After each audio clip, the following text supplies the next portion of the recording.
Hello students, कैसे हैं आप। मेरा नाम है गौरव मिश्रा और स्वागत करता हूं मैं आपका अपने चैनल पे। बच्चों, हम लोग बात कर रहे थे लेसन नंबर 1 के बारे में, द लिविंग वर्ल्ड की, जहां पर हमने सबसे पहला टॉपिक इंट्रोड्यूस किया था जिसका नाम था the characteristic of living beings. आज की इस वीडियो में हम लोग थोड़ी सी बात को आगे बढ़ाएंगे और मैं आपको बताना चाहता हूं, देखिए आप आपके आसपास में बहुत सारे अलग अलग प्रकार के ऑर्गेनिजम्स देखते हैं। आप देखते हो दुनिया भर के एनिमल्स हैं, दुनिया भर के प्लांट्स हैं, ठीक है। आपने शायद बैक्टीरिया के बारे में सुना होगा, फंजाई के बारे में सुना होगा। ये सारे जो ऑर्गेनिजम्स हैं बच्चों, ये कॉन्स्टिट्यूट करते हैं हमारी बायोडायवर्सिटी को। हमने ये भी देख रखा है कि सारे के सारे ऑर्गेनिजम्स एक जैसे नहीं होते, हमारे अंदर डिफरेंसेस होते हैं। हमने उनको अलग अलग नाम दे रखे हैं, कुछ उनके कॉमन नाम है। 10th में आपने शायद होमो सेपियंस सुना है, जो हमारा साइंटिफिक नेम है। तो अभी का जो वीडियो होगा, जो आज का वीडियो है बेसिकली, उसमें हम लोग बात करने वाले हैं इन्हीं चीजों के बारे में। तो जहां पर सबसे पहले हम लोग समझेंगे व्हाट इज बायोडायवर्सिटी, फिर हम समझेंगे what is nomenclature, then we will try to understand types of nomenclature and finally we will talk about the rules of nomenclature, right. So students, now I want you to understand this term which is biodiversity. देखिए, diversity का मतलब क्या होता है? भिन्नता, differences, फर्क। और bio का मतलब क्या होता है? लिविंग, है ना।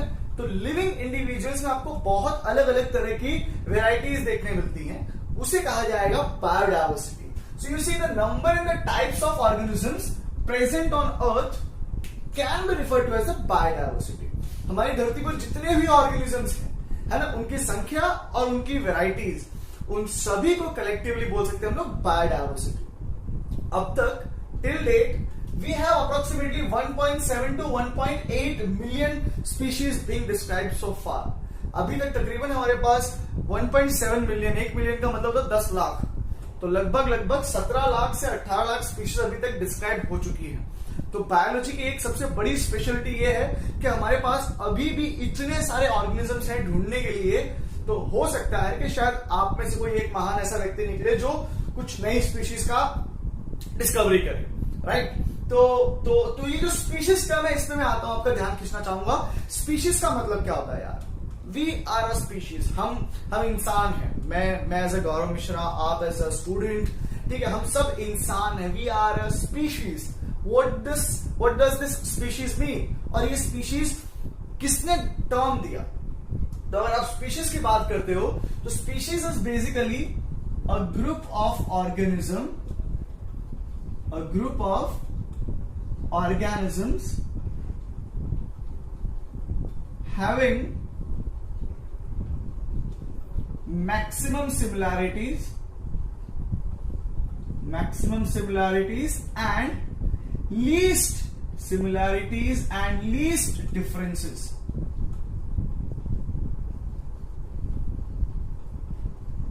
है ना, ऐसे ऑर्गेनिजम्स का ग्रुप जिनके बीच में मैक्सिमम सिमिलैरिटीज हो और बहुत कम फर्क हो, वो बन जाएंगे एक स्पीशीज। और ये जो टर्म था स्पीशीज, ये कॉइन किया गया था जॉन रे के द्वारा।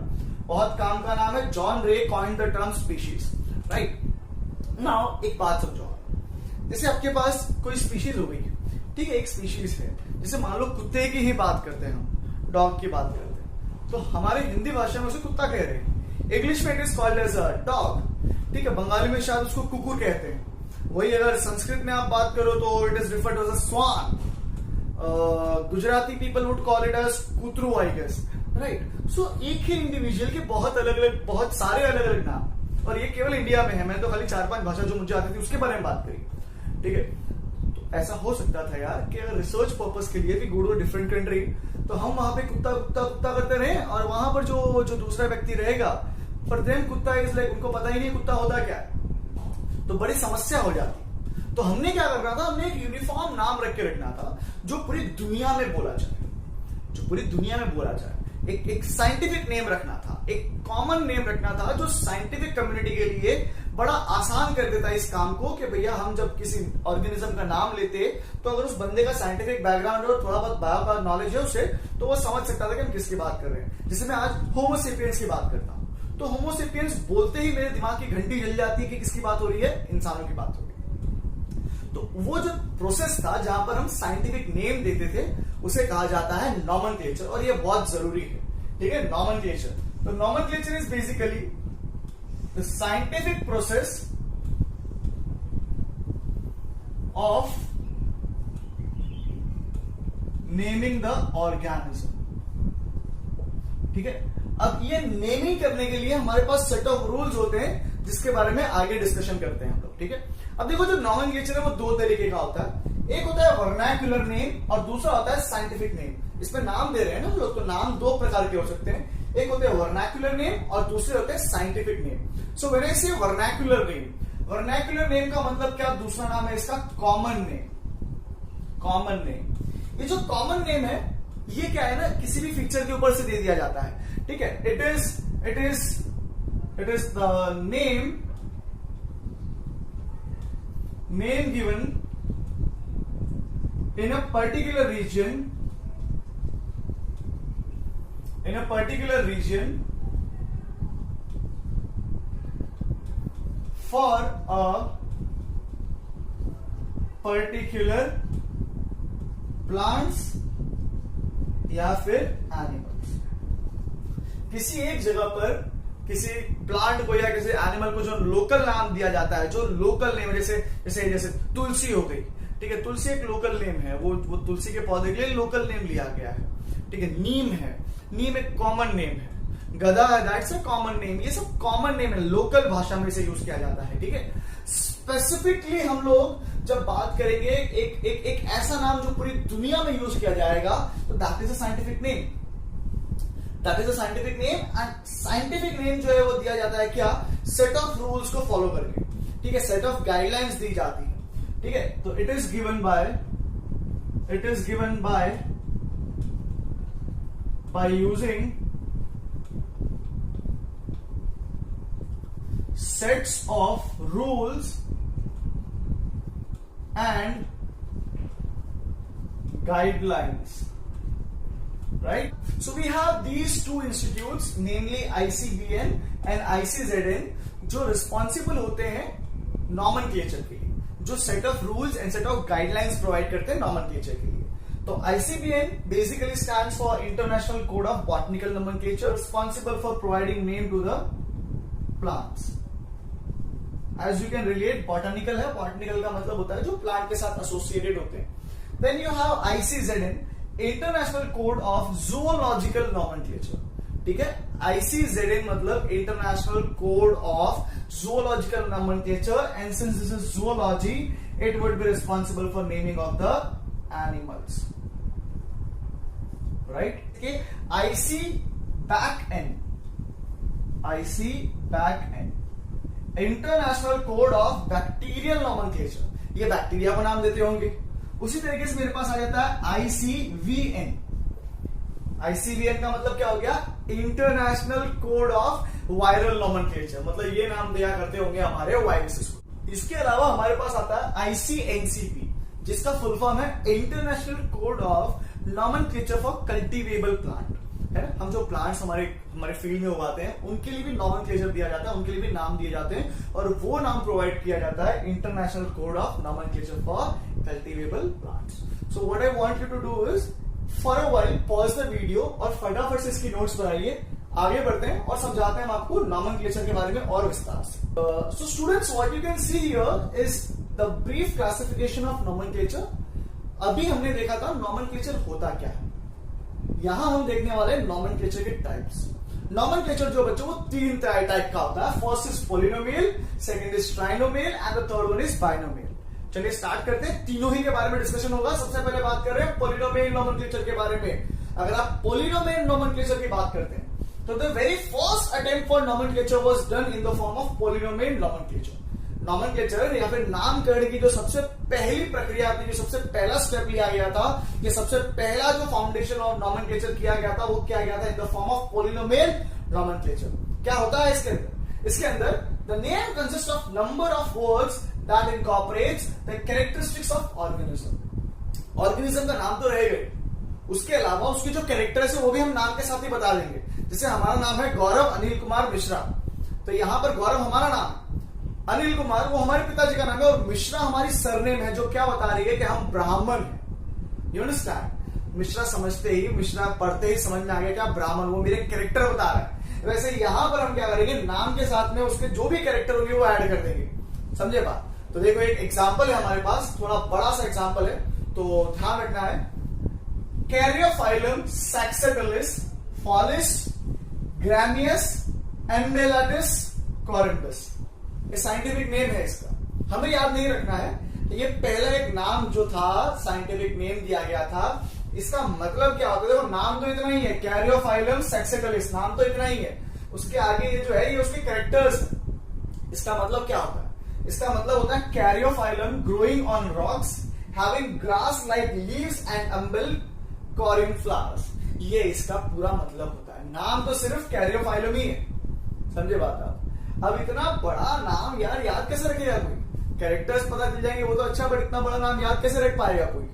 तो उससे बचने के लिए हम लोग ने क्या किया, we came up with this idea of trinomial nomenclature. जो ट्राइनोमियल नोमेनक्लेचर होता है उसका ट्राई का मतलब ही क्या होता है? 3। तो यहां पर कितने नाम होंगे? वर्ड्स, नाम के अंदर कितने वर्ड्स होंगे? 3 वर्ड्स होंगे। तो उसमें जो फर्स्ट नेम होता है वो होता है जेनेरिक नेम, जीनस का नेम होता है। सेकेंड नेम जो है वो स्पीशीज का होता है, और जो थर्ड नेम होगा वो होगा सब स्पीशीज का।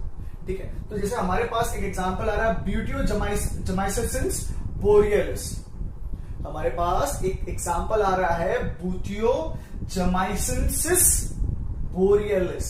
अब ये एक साइंटिफिक नेम है for a subspecies of red tailed hawk. अब इमेज देख पाएंगे उस हॉक की, उस हॉक के अंदर उसकी जो पूंछ होती है वो लाल कलर की होती है, वो एक सब स्पीशीज है इस हॉक की। तो इसका नाम बना ब्यूटियो जमाइसेंसिस बोरियलिस, जहां पर ब्यूटियो जो है वो क्योंकि फर्स्ट वर्ड है ना, तो वो बनाएगा उसका जीनस। जमाइसेंसिस वो बना रहा है सेकेंड वर्ड है इसलिए स्पीशीज, और ये बोरियलिस ये क्या बन जाएगा बच्चों? क्योंकि ये थर्ड वर्ड है, ये बन जाएगा हमारा सब स्पीशीज। सो बेसिकली जो थर्ड टाइप ऑफ नोमेनक्लेचर होता है वो होता है बाइनोमियल नोमेनक्लेचर। इसको प्रपोज किया गया था लिनियस के द्वारा, जिनका फुल नेम है Carlos Linnaeus, and he is also regarded as father of taxonomy, right? तो बाइनोमियल नोमेनक्लेचर में as the name suggest, bi मतलब कितने? 2 वर्ड्स रहेंगे नाम के अंदर। जो पहला वर्ड है वो जेनेरिक नेम होता है, और जो सेकेंड वर्ड है वो होता है उसका species name. What thing is to be considered and remembered forever and forever is that binomial nomenclature is universal. दुनिया के किसी भी कोने में चले जाओ, ये बाइनोमियल नोमेनक्लेचर जो यूनिवर्सल रहने वाला है। इनमें थोड़े बहुत डिफरेंस आ सकते हैं, बट बाइनोमियल नोमेनक्लेचर हमेशा यूनिवर्सल रहेगा। तो हमारे पास मैंगो का साइंटिफिक नेम लिखा हुआ है यहाँ पर Mangifera indica. Mangifera indica scientific name है मैंगो का, जहां पर मैंगीफेरा क्योंकि पहला वर्ड है तो ये बन जाएगा क्या? जीनस, और इंडिका सेकेंड है तो ये क्या बन जाएगी? स्पीशीज का नाम बन जाएगी, राइट? तो तुमने एक चीज नोटिस करी, मैंने यहां पर अंडरलाइन करके रखा है। क्यों किया?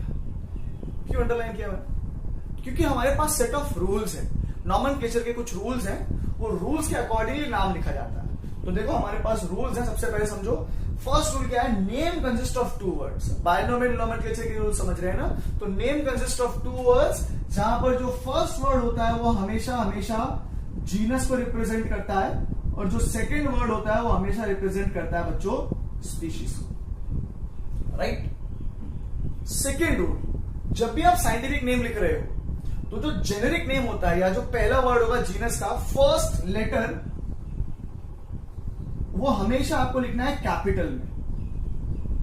वो हमेशा आप लिखोगे कैपिटल में। जैसे मैंगीफेरा के अंदर मैंने एन को कैपिटल में लिखा, पूरा मैंगीफेरा कैपिटल में लिखा, खाली फर्स्ट लेटर कैपिटल में लिखना है। सेकेंड रूल है उसी में, जो स्पेसिफिक नेम या फिर स्पीशीज का नेम होता है उसमें सभी के सभी लेटर्स कैसे रहने वाले हैं?